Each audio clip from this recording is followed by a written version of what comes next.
আসসালামু আলাইকুম। Real village cooking চ্যানেলে সবাইকে ওয়েলকাম জানাচ্ছি। আজকে আমি বানাবো খুবই মুচমুচে এবং ক্রিস্পি পাতা পিঠা রেসিপি। দেওয়ার ঝামেলা ছাড়াই সহজেই বানিয়ে নিতে পারবেন এই পাতা পিঠা। বানানো খুবই সহজ, ঘরে থাকা উপকরণ দিয়ে সহজেই বানিয়ে নিতে পারবেন এই পিঠার রেসিপি। শীতকালে অনেক রকমই পিঠা খেয়েছেন, কিন্তু একবার এইভাবে পিঠা বানিয়ে দেখবেন, খেতে খুবই ভালো লাগবে। কম বেশি পিঠা সকলেই খেতে পছন্দ করেন। তাহলে প্রথমে এখানে নিয়ে নিচ্ছি আমি চালের আটা। 1 বাটি পরিমাণে চালের আটা নিয়ে নিয়েছি, আর দিয়ে দিচ্ছি আমি অল্প অল্প করে জল দিয়ে একটা ব্যাটার তৈরি করে নেব। 1 বাটি পরিমাণ আমি এখানে চালের আটা নিয়েছি, আর এখানে দিয়ে দিচ্ছি আমি 1.5 বাটি পরিমাণে জল। অল্প অল্প করে জল দিয়ে আমি একটা ব্যাটার তৈরি করে নেব। এইভাবে আলতোভাবে এইভাবে আমি মাখিয়ে নেব। ব্যাটারটা ঠিক খুব বেশি পাতলা হবে না, আর খুব বেশি গাঢ় হবে না। আমি খুব ভালোভাবে দেখিয়ে দিচ্ছি ব্যাটারটা কীরকম হবে। এইভাবে অনবরত নাড়াচাড়া করে নিতে হবে। ব্যাটারের ঘনত্বটা ঠিক এইরকম হবে। আমি খুব ভালোভাবে দেখিয়ে দিচ্ছি, আপনারা লক্ষ্য করবেন এইরকম হবে। এবার আর একটা পাত্রে আমি ব্যাটার তৈরি করে নেব। এই এরকম বাটি, ছোট বাটি 1 বাটি পরিমাণে চালের আটা নিয়ে নিলাম। দিয়ে দিচ্ছি লবণ। এবার আমি অল্প অল্প করে জল দিয়ে একটা ব্যাটার তৈরি করে নিচ্ছি। ঠিক একইভাবে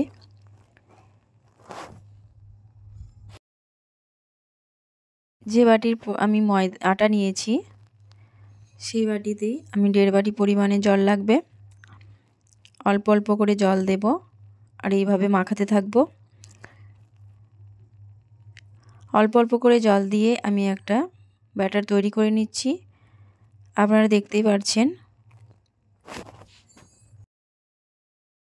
ব্যাটারের ঘনত্বটা আমি দেখিয়ে দিচ্ছি ঠিক কীরকম হবে। এই দেখুন, ঠিক এই রকম হবে। এবার আমি কালার দিয়ে দিচ্ছি। এখানে দিয়ে দিচ্ছি রেড কালার। একটা পাত্রের মধ্যে রেড কালার ভালোভাবে মিশিয়ে নেব।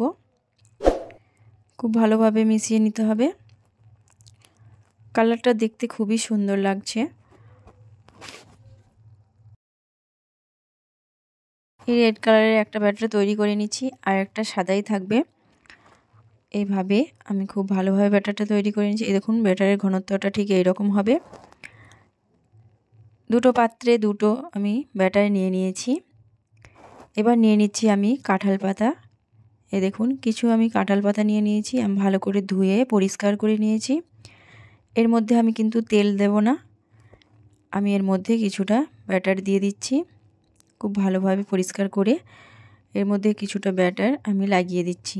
এইভাবে চামচে করে চারিপাশে খুব ভালোভাবে লাগিয়ে দিতে হবে। স্কিপ না করে পুরো ভিডিওটা দেখবেন, খুবই ভালো লাগবে। আমার চ্যানেলে যদি নতুন হয়ে থাকেন, চ্যানেলটা সাবস্ক্রাইব করবেন এবং পাশে থাকা বেল আইকন প্রেস করবেন। এইভাবে আমি চারিদিকে ভালোভাবে লাগিয়ে দিতে হবে। এই দেখুন, ঠিক এইভাবে। এই দেখুন, একটা পাতা আমি রেডি করে নিয়েছি। এরকমভাবে ঘুরিয়ে দেখছি আমি, একটু কোনো নিচে পড়ছে না। এইভাবে দেখুন, খুব সুন্দরভাবে এটাকে আমি দিয়ে দিলাম। এবার আমি নিয়ে নিয়েছি জল। জলের উপরে আমি একটা স্টিমার দিয়ে দিয়েছি। এর উপরে আমি একটা কাপড় রেখেছি। দিয়ে দিচ্ছি এখানে যে পিঠাগুলো আমি বানিয়েছি পাতার মধ্যে, পাতাগুলো একে একে করে এর উপরে দিয়ে দেবো। আমি ভাপেতে এগুলোকে পিঠেগুলো বানাবো। ভাপের মধ্যে দিয়ে আমি ঢাকা দিয়ে রেখে দেব। 1 মিনিটের মতো ঢাকা দিয়ে রেখে দিচ্ছি। এই পিঠাগুলো বানাতে বেশি টাইম লাগে না, অল্প টাইমের মধ্যেই পিঠাগুলো রেডি হয়ে যায়। এই দেখুন, সহজেই উঠে চলে আসছে। পাতার মধ্যে আমি কোনো রকম তেল দিই না, সহজেই উঠে চলে আসছে।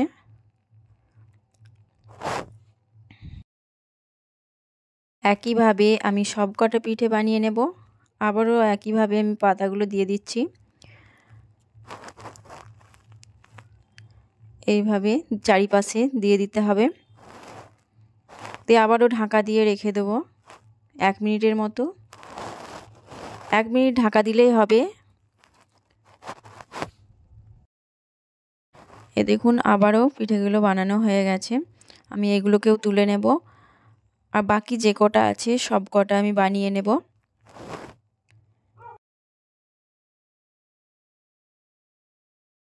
বানানো খুবই সহজ। আমি সব কটা পিঠে রেডি করে আমি ফ্যানের মধ্যে দিয়ে দেবো। ফ্যানের কাছে রেখে দিতে হবে। শুকিয়ে গেলে আপনারা স্টোর করে রাখতে পারেন 1 মাসের জন্য, বা রোদের মধ্যে দিয়েও শুকিয়ে নিতে পারেন।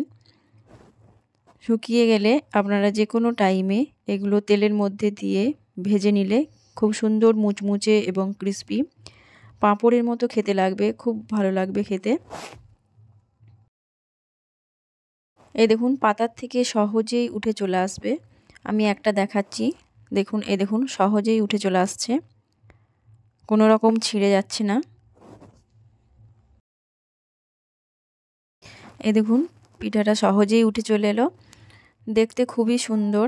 এই দেখুন এই পাতা পিঠা রেসিপি। তাহলে দেখলেন তো কত অল্প সময়ের মধ্যে ঝটপট এই পাতা পিঠা রেসিপি বানানো যায়।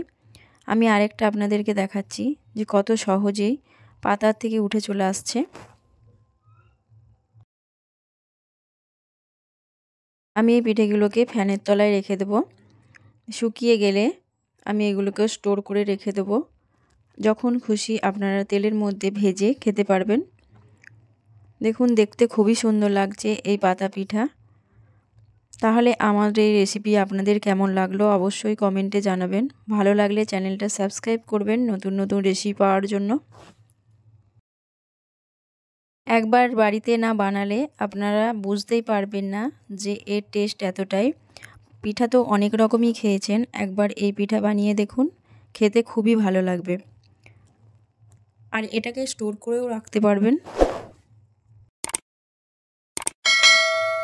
আপনারা এটা রোদের মধ্যে দিয়েও শুকিয়ে নিতে পারেন। আমি ফ্যানের তলায় রেখেছিলাম, খুব সুন্দরভাবে এটা শুকিয়ে গেছে আর দেখতেও খুব সুন্দর লাগছে। এই দেখুন খুব সুন্দরভাবে একদিন রোদের মধ্যে দিলে খুব ভালোভাবে শুকিয়ে যাবে। আজকের রেসিপি এখানেই শেষ করছি।